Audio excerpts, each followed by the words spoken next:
Դոնալդ Թրամփը դիտարկում է այս շաբաթ Ռուսաստանի դեմ պատժամիջոցներ կիրառելու հնարավորությունը, քանզի ավելի ու ավելի է հիասթափվում Ուկրաինայի վրա Ռուսաստանի հարձակումներից։ Իր աղբյուրներին հողոմանելով հաղորդում է Wall Street Journal-ը, նշելով, որ սահմանափակումները չեն վերաբերի բանկային ոլորտին, քննարկվում են Պուտինին ճնշելու այլ տարբերակներ, որպեսզի համաձայնի 30-օրյա հրադադարին։ Հեղինակավոր պարբերականը նշում է, որ Թրամփը հոգնել է բանակցություններից եւ ցանկանում է ամբողջությամբ հրաժարվել դրանցից, եթե արդյունք չլինի։ Սպիտակ տնից պաշտոնական հաստատում դեռ չկա, բայց հանրապետական սենատոր Լինսի Գրեհեմն ասել է, որ Միացյալ Նահանգների Սենատը սպասում է խաղաղության համաձայնագրի հուշագրի վերաբերյալ Մոսկվայի առաջարկներին, որպեսզի որոշի պատժամիջոցներ կիրառի Ռուսաստանի դեմ, թե ոչ։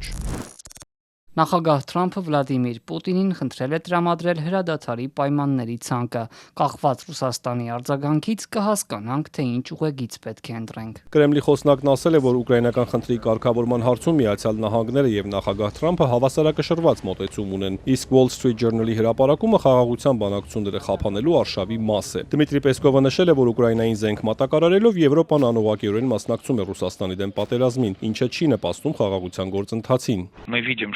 Большое количество средств массовой информации де-факто принимает участие в кампании. Մենք տեսնում ենք, որ մեծ թվով լրատվամիջոցներ փաստացի մասնակցում են խաղաղության գործընթացը խաթարելուն ուղղված արշավին, որի նպատակն է ամեն կերպ խրախուսել ամերիկացիներին, որպեսզի նոր պատժամիջոցներ կիրառեն։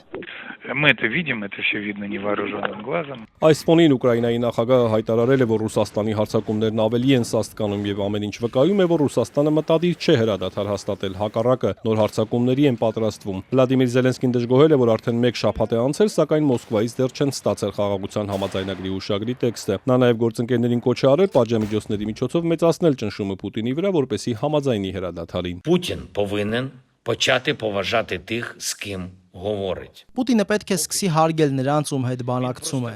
Առայժմ նա պարզապես խաղ է անում դիվանագիտության եւ դիվանագետների հետ։ Սա պետք է փոխվի։ Ռուսաստանի արտգործնախարարության խոսնակը արձագանքելով Զելենսկիին ասել է, որ Մոսկվան դեռ աշխատում է հուշագրի նախագծի վրա եւ ավարտելուց հետո կփոխանցի Կիևին։ Մարիա Զախարովայի խոսքով Մոսկվան ակնկալում է, որ Կիևը կանի նույնը։